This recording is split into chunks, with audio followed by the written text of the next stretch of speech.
मथुरा का राजा उग्रसेन का बेटा है कंस। यह बड़ा क्रूर है, इसने अपने पिता को महाराज मार करके जेल में बंदी बना दिया और इसकी छवि बड़ी धूमिल हो गई है। एक बार इसके मन में आया कि प्रजा के बीच में अच्छा कैसे बने जाए, तो इसने महाराज अपने काका की अपनी बहन देवकी का विवाह वसुदेव से रख दिया। देवकी का विवाह वसुदेव से किया और जब विवाह किया तो महाराज कहता कि अपनी बहन का रथ मैं स्वयं हाँकूंगा, बोलना पड़ेगा। आओ एक छोटा सा भजन ले लेते हैं, लगता आप लोग कुछ अलग ही वियोग में चले गए। वो श्री हरिदास नाम धन पाके वो मैं तो हो गया माला माल। श्री हरिदास नाम धन पाके मैं तो हो गया माला माल। श्री हरिदास नाम धन पाके मैं तो हो गया माला माल। हो गई माला माल, मैं तो हो गया माला माल। हो गया माला माल, मैं तो हो गया माला माल। हो गया माला माल, मैं तो हो गया माला माल। हो गया माला माल, मैं तो हो गया माला माल। श्री हरिदास श्री हरिदास श्री हरिदास नाम धन पाके मैं तो हो गया माला माल। श्री हरिदास नाम धन पाके वो मैं तो हो गया माला माल। बांके बिहारी लाल की। साउंड वाले भैया, अब हम जा रहे हैं मथुरा। अब हो गई भजन बधाई शुरू। तो अगर यहां से अगर थोड़ा भी चू चुआ हुआ तो सबरे लाला पाप को घड़ा तेरो सर में फूटेगो, इसलिए अपना साउंड बढ़िया रखियो भाई साहब। चतुर्थ दिवस है, कैसे काम चलेगा? हमारे भगवान आ रहे हैं, भगवान प्रकट हो रहे हैं, ऐसा कैसे काम चलेगा? इसलिए साउंड संभाले, इसीलिए मैंने चेक किया है। तो नहीं समझ पाएगा हम ब्रजवासी के लीला। हाँ बिल्कुल साउंड फ्लॉप जा रहा है, बढ़ाइए इसको, पूरे साउंड को बढ़ाइए। ढोलक ऑर्गन सब फट रहे हैं। बोले वृंदावन बिहारी लाल की। पीछे आवाज साफ आ रही है, पीछे आवाज साफ है। तो मथुरा के राजा थे महाराज उग्रसेन, बेटा कंस अच्छे बनने के लिए अपनी बहन का विवाह वसुदेव से किया। जब वसुदेव जी से विवाह किया, स्वयं अपनी बहन का रथ हाँकूंगा। महाराज पब्लिक के नजरों में महाराज धूल झोंक रहा था, अच्छा बनना चाहता था। देवताओं ने कहा अरे नहीं नहीं, ये अच्छा बन जाएगा तो ये पब्लिक को और प्रताड़ित करेगा। जैसी बहन की विदाई करने लगा, आकाशवाणी हो गई, ए कंस, जिस बहन देवकी को तू विदाई कर रहा है, इसी का 8वां लाल होगा तेरा काल। जो इसने सुना कि इसका 8वां लाल तेरा काल होगा, एकदम से तलवार खींची, देवकी मैया के केस पकड़े और जमीन पर पटक दी, एकदम से मारने को तैयार हुआ। अरे मैं तो इसे अपनी बहन समझ रहा था, ये तो कोख में मेरे ही महाराज दुश्मन को पाल रही है, मेरे ही दुश्मन को जन्म देगी ये तो।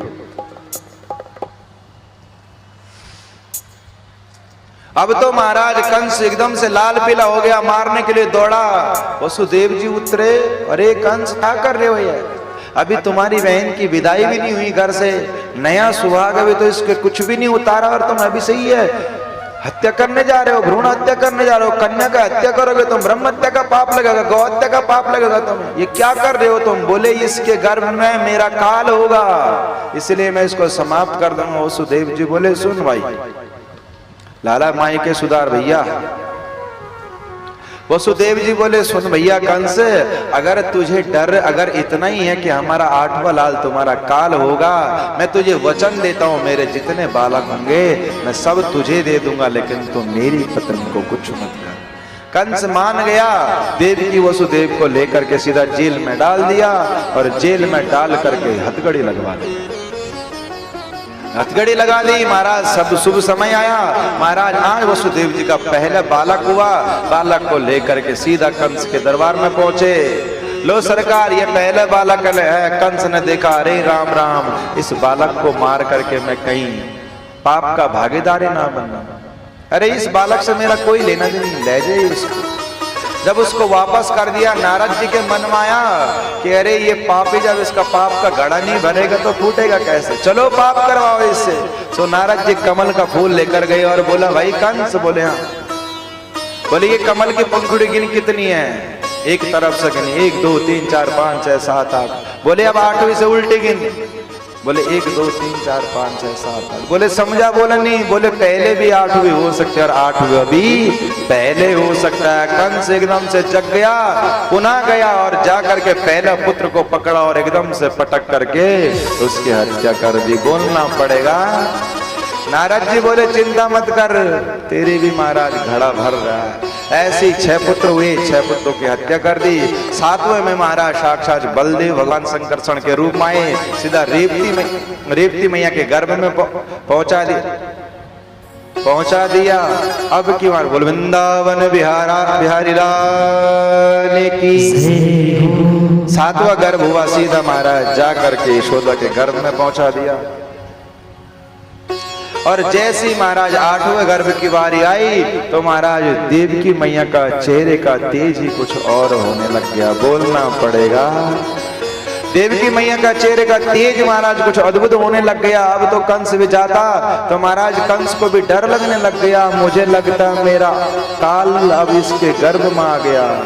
अब तो कंस भी डरने लग गया। जब जाता है उसको मारने के लिए देवकी को तो सोचता खत्म करके आऊंगा, लेकिन जैसे ही सामने जाता है सोचता अरे नाना इसने क्या बिगाड़ा मेरा, जो गर्भ होगा उसको मारूंगा। प्रभु कहते हैं जब तक तुम बाहर हो ना, तुम्हारे मन में अनेक विचार आते रहेंगे। बोलना पड़ेगा। और जब हम भगवान के सामने आते हैं ना तो हमारा भाव बदल जाता है।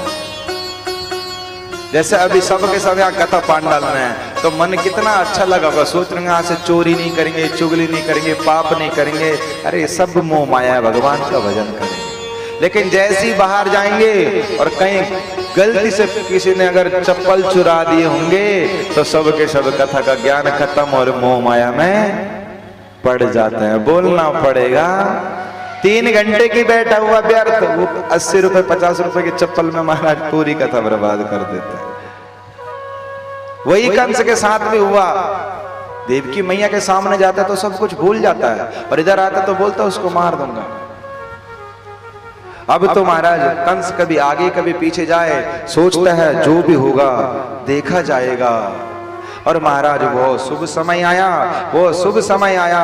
आज महाराज मथुरा में ऊपर से मंद मंद महाराज बरसात होने लगी।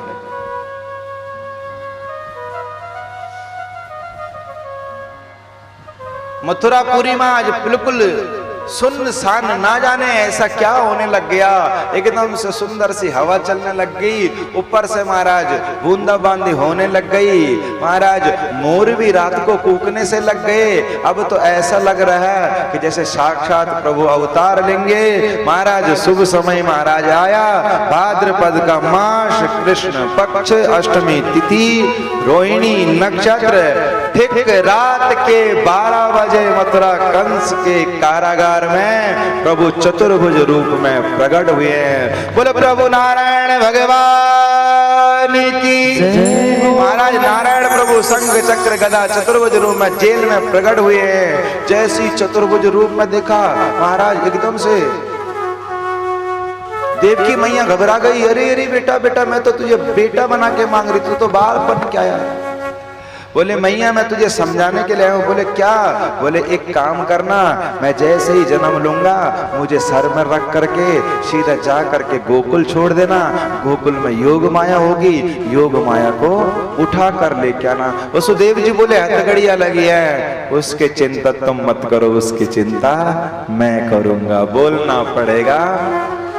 और महाराज ये बोला, प्रभु अंतर्ध्यान हो गए और देवताओं ने सुंदर से भगवान की स्तुति करी। स्वागतम कृष्णा शरणागतम कृष्णा,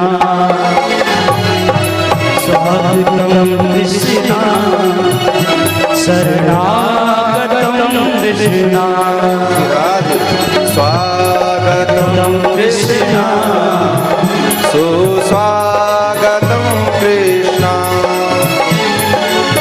स्वागतम सुस्वागतम शरणागतम कृष्णा